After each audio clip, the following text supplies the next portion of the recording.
Good morning বন্ধুরা, Karimganj daily নিউজে আপনাদের স্বাগত জানিয়ে শুরু করছি আজকের গুরুত্বপূর্ণ সংবাদ শিরোনামগুলি।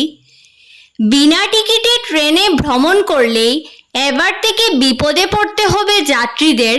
টিকিটবিহীন যাত্রীদের ধরতে এবার কঠোর হলো এনএফ রেল। বিনা টিকিটের যাত্রীদের কাছ থেকে 34,06,00,000 টাকা আদায় এনএফ রেলের। বিস্তারিত থাকবে প্রতিবেদনে। ভারত বাংলাদেশ সীমান্তবর্তী দুর্গানগরের গভীর জঙ্গলে এক যুবকের লাশ উদ্ধার। ঘটনাকে কেন্দ্র করে তীব্র চাঞ্চল্য বিরাজ করছে দক্ষিণ করিমগঞ্জে। খুনের অভিযোগ পরিবারের।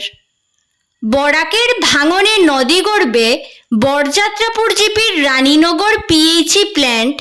ডিডিএমএ ও জলসম্পদ বিভাগকে দায়ী করলেন এলাকাবাসী। ধলাই থানা এলাকার গুরুদয়ালপুর গ্রামে রহস্যজনকভাবে মৃত্যু হলো এক ব্যবসায়ীর। খুনের অভিযোগ পরিবারের। এই ঘটনাকে কেন্দ্র করে তীব্র চাঞ্চল্য এলাকায়। সিঙ্গারিয়ায় ডাকাতি কাণ্ড, নিলামবাজার পুলিশের জালে আটক লালার 2 দুষ্কৃতী। বরাক নদীতে স্নান করতে গিয়ে তলিয়ে গেল শিলচর রংপুরের এক কিশোর। চাঞ্চল্যের সৃষ্টি এলাকায়। জিপি ডিলিমিটেশনে বৈষম্যের অভিযোগে ধর্ণা শুনাইয়ে সার্কেল অফিসের সামনে উত্তাল প্রতিবাদ ঐক্যমঞ্চের। বদরপুরের লামাজুয়ারে ভয়ঙ্কর সড়ক দুর্ঘটনা, টাটা পাঞ্চ ও ই রিকশার মুখোমুখি সংঘর্ষ, গুরুতর আহত 4 জন। ভবিষ্যতে জেলায় উন্নীত হতে পারে লক্ষ্মীপুর, ঘোষণা বিধায়ক কৌশিক রায়ের। বিস্তারিত প্রতিবেদনে যাওয়ার আগে প্রত্যেক দিনের গুরুত্বপূর্ণ খবর পেতে অবশ্যই ভিডিওটিতে একটি লাইক করে ইউটিউব চ্যানেলটি সাবস্ক্রাইব করে পাশের বেল আইকনটি বাজিয়ে রাখবেন এবং ফেসবুক পেজটি ফলো করে ভিডিওটি শেয়ার করবেন। এবার সংবাদ শিরোনামগুলোর বিস্তারিত হলো। বিনা টিকিটে ট্রেনে ভ্রমণ করলেই এবার বিপদে পড়তে হবে যাত্রীদের, কারণ টিকিটবিহীন যাত্রীদের ধরতে এবার কঠোর হয়েছে এনএফ রেল। টিকিট কাটা যাত্রীদের ঝামেলামুক্ত আরামদায়ক ভ্রমণ ও উন্নত পরিষেবা দিতে এনএফ রেলের পক্ষ থেকে যাত্রীদের টিকিট পরীক্ষা করার অভিযান আরও তীব্র করা হয়েছে। টিকিটবিহীন ও অনিয়মিত ভ্রমণকারীদের বিরুদ্ধে সতর্ক দৃষ্টি রাখার পাশাপাশি প্রকৃত যাত্রীদের অসুবিধার সৃষ্টি করা এমন কার্যকলাপ প্রতিরোধ করতে এই অভিযান চালিয়ে যাওয়া হচ্ছে। উল্লেখ্য, এই বছরের এপ্রিল থেকে 22 সেপ্টেম্বর পর্যন্ত টিকিটবিহীন 3,96,101 জন যাত্রী শনাক্ত করা হয়েছে। এদের কাছ থেকে জরিমানা সহ ভাড়া বাবদ 34,06,00,000 টাকা আদায় করা হয়েছে। 2023 সালের এপ্রিল থেকে 22 সেপ্টেম্বর পর্যন্ত 3,94,076 সংখ্যক যাত্রী চিহ্নিত করে 33,78,00,000 টাকা আদায় করে এনএফ রেল। বরাক নদীতে স্নান করতে গিয়ে তলিয়ে গেল এক কিশোর। বৃহস্পতিবার বিকেলে শিলচর রংপুরে ঘটেছে এই ঘটনা। হতভাগ্য ওই কিশোরের নাম দীপজয় দাস। সূত্র মতে, এদিন বিকেলে বন্ধুদের সঙ্গে রংপুর শান্তিপাড়ায় বরাক নদীতে স্নান করতে গিয়েছিল দীপজয়। স্নান করার সময় হঠাৎ নদীতে তলিয়ে যায় সে। সঙ্গে সঙ্গে স্থানীয়দের সহযোগে বন্ধুরা নদীতে খোঁজ চালালেও দীপজয়ের সন্ধান পাওয়া যায়নি।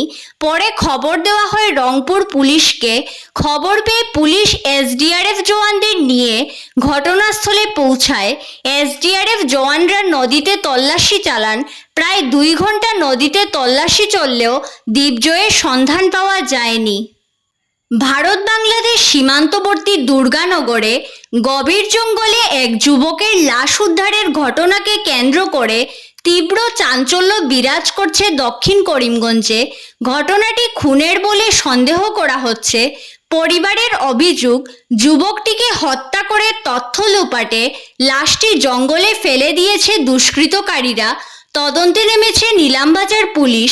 জানা গেছে বৃহস্পতিবার বিকেলে নিলামবাজার থানা এলাকার ভারত বাংলাদেশ সীমান্তবর্তী দুর্গানগর এলাকার গভীর জঙ্গলে একটি লাশ দেখতে পান স্থানীয় জনগণ।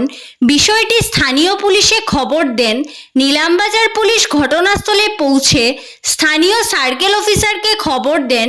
ম্যাজিস্ট্রেটের উপস্থিতিতে প্রাথমিক তদন্তের পর ঘটনাস্থল থেকে লাশটি উদ্ধার করে ময়নাতদন্তের জন্য করিমগঞ্জ সিভিল হাসপাতালে পাঠিয়ে দেওয়া হয়। উদ্ধার হওয়া মৃতদেহে আঘাতের চিহ্ন দেখা গেছে। স্থানীয়দের ধারণা, দুষ্কৃতকারীরা পরিকল্পিতভাবে খুন করে লাশটি জঙ্গলে ফেলে দিয়েছে। এদিকে মৃতদেহটি পাথারকান্দি থানাধীন সাতকড়াগুল গ্রামের আব্দুল হোসেনের ছেলে জয়নুল হকের বলে শনাক্ত করা হয়। সিঙ্গারিয়ায় ডাকাতিকাণ্ড নিয়ে লাগাতার প্রতিবাদ অব্যাহত থাকায় শেষ পর্যন্ত 20 দিনের মাথায় 2 ডাকাতকে জালে পুরতে সক্ষম হয়েছে নিলামবাজার পুলিশ। ধৃত 2 ডাকাতকে করিমগঞ্জ আদালতে হাজির করে আগামী 2 দিনের জন্য রিমান্ডে নিয়েছে পুলিশ। এদিকে ডাকাতিকাণ্ড নিয়ে নিলামবাজার পুলিশ প্রাথমিক তদন্তে নেমে প্রথমে ব্যাংক রেকর্ড খতিয়ে দেখে পরবর্তীতে ডাকাতদের পরিচয় খুঁজতে শুরু করে। এই ঘটনায় জড়িত হাইলাকান্দি জেলার লালা থানা এলাকার দুষ্কৃতীদের ধরতে পুলিশ জাল বিছিয়ে রেখেছিল।